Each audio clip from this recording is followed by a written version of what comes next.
Vamos a hacer una pequeña review de la aspiradora Kärcher profesional, aspiradora de polvo y agua, aspirador Tipo de agua.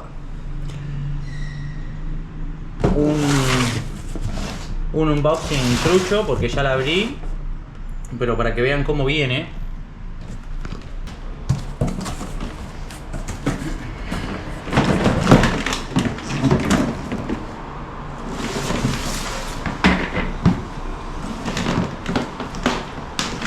Tenemos la aspiradora, tenemos la manguera,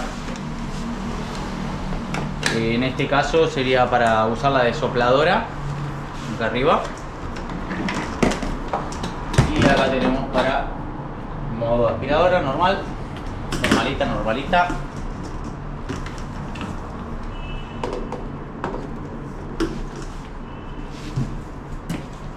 Tenemos también las dos extensiones.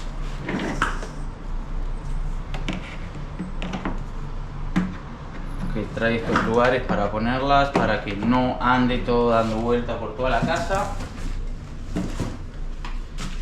Y tenemos el limpia alfombras, o como se llame, y el pico fino este.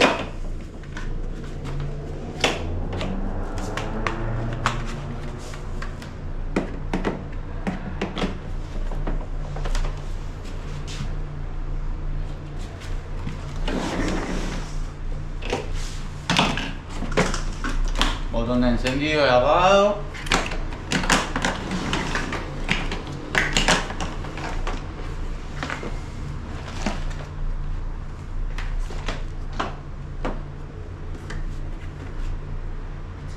Y filtro de tela. Es muy bueno porque, como podemos ver, ya la usamos para los pelitos del perro y todo.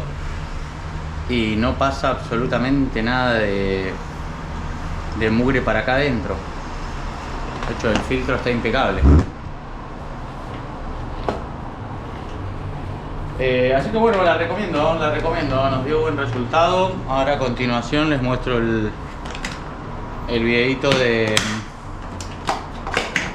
cómo aspira. Justo estuve haciendo unos trabajitos con madera y había serrín, así que ahí se va a poder ver la potencia que tiene, cómo aspira y cómo sopla.